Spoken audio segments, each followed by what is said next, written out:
Assalamualaikum warahmatullahi wabarakatuh. Alhamdulillahilladzi hadana li hadza wa ma kunna linahtadiya laula an hadanallah. Asyhadu an la ilaha illallah wa asyhadu anna Muhammadar Rasulullah la nabiyya ba'da. Amma ba'du. Tiada kata yang pantas kita ucapkan melainkan mengucapkan rasa puji dan syukur atas kehadirat Allah Subhanahu wa taala yang telah memberikan rahmat dan karunia-Nya kepada kita semua. Salawat beriringan salam tidak lupa pula kita sampaikan kepada junjungan kita Intan Mutiara di kota Mekah, Parit Pagar di kota Madinah, yakninya Nabi Muhammad sallallahu alaihi wasallam. Allahumma shalli ala sayyidina Muhammad wa ala ali sayyidina Muhammad, yang telah membawa umatnya dari zaman kebodohan hingga zaman yang berilmu pengetahuan seperti kita rasakan pada saat sekarang ini. Untuk tidak memperpanjang kata-kata mukadimah, marilah izinkan saya untuk membawakan sebuah kultum singkat yang berjudul tentang berbuat kebaikan. Di zaman modern ini, teknologi semakin canggih, namun manusia justru menjadi kehilangan arah. Seharusnya kemajuan teknologi ini bisa dimanfaatkan untuk hal-hal yang positif. Namun yang terjadi sebaliknya, manusia semakin jauh dari Allah Subhanahu wa taala. Bahkan manusia mulai melupakan tugasnya di dunia.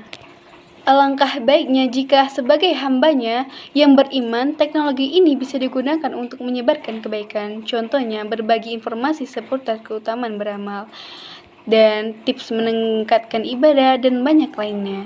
Sangat disayangkan apabila internet hanya dijadikan sarana menyebarkan informasi yang kurang bermanfaat dan tidak patut dicontoh oleh masyarakat.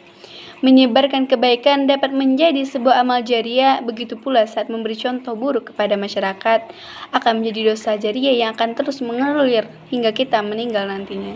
Semua perbuatan baik maupun buruk akan mendapatkan balasan dari Allah Subhanahu wa taala. Perbuatan baik tidak hanya mendatangkan pahala saja, melainkan juga memperoleh ampunan. Oleh karena itu, alangkah baiknya jika kita selalu berbuat baik dimanapun dan kapanpun, karena Allah Subhanahu wa taala yang selalu mengawasi kita. Di dalam hadis yang diriwayatkan oleh Bukhari dan Muslim, Rasulullah Shallallahu alaihi wasallam bersabda yang artinya, "Beribadahlah engkau kepada Allah seolah-olah melihatnya. Apabila engkau tidak melihatnya, maka yakinlah Allah sedang menyaksikanmu." Jika ingin berbuat baik, maka sebaiknya dilakukan secara bersembunyi-sembunyi. Allah lah yang tahu mengetahuinya. Hal ini dilakukan untuk mencegah timbulnya penyakit ria atau rasa sombong kepada sesama.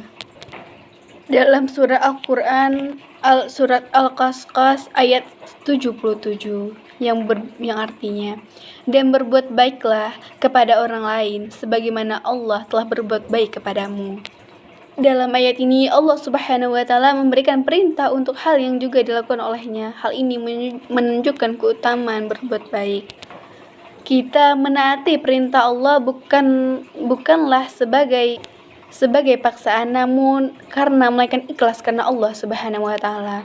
Bisa saja seseorang berbuat baik kepada orang lain dengan menjadikannya sebagai utang budi. Konsekuensinya mengharapkan pengakuan dan balasan. Kita tidak perlu menghitung-hitung kebaikan kepada orang lain, akan lebih baik bisa melupakannya saja agar dapat menjadi amal bagi kita sendiri. Hendaknya kita terus berbuat baik kepada orang lain dan tidak merisaukan meskipun orang tersebut tidak peduli. Keinginan agar banyak orang mengetahui dan mendengar kebaikan kita juga merupakan ria dalam mengesampingkan ikhlas dalam beramal. Berbuat baik merupakan akhlak mulia yang bisa diwujudkan pada berbagai hal, seperti memberikan pertolongan, menasihati untuk kebaikan, berbagi ilmu, dan memperlakukan orang dengan baik, dan banyak macamnya. Dan berbuat baik juga terdapat dalam surah Al-Baqarah yang ayatnya 155 yang artinya, "Dan berbuat baiklah, sungguh Allah mencintai orang-orang yang berbuat baik." Ayat tersebut menerangkan janji-janji Allah bagi orang-orang yang berbuat baik, yaitu dicintainya, memperoleh rahmatnya, dan menambah kebaikannya. Rasulullah SAW juga bersabda, "Barang siapa menolong saudaranya yang sedang dalam kebutuhan, maka Allah akan menolongnya dalam kebutuhannya." Hadis riwayat Bukhari dan Muslim. Oleh karena itu, marilah kita bersama-sama untuk melakukan kebaikan dimanapun dan kapanpun kita berada, dan dan jangan sampai mengharapkan pujian dari orang lain. Demikianlah kultum sikat yang dapat saya sampaikan, semoga menjadi amal kebaikan untuk kita semuanya. Kalau ada salah, mohon dimaafkan, dan saya akhiri dengan sebuah pantun. Bayi merangkak di atas tanah, merangkak hingga ke belakang rumah. Semoga pidato ini menjadi berkah untuk lentera di alam barzah. Saya sudahi dengan wabillahi taufik wal hidayah. Assalamualaikum warahmatullahi wabarakatuh.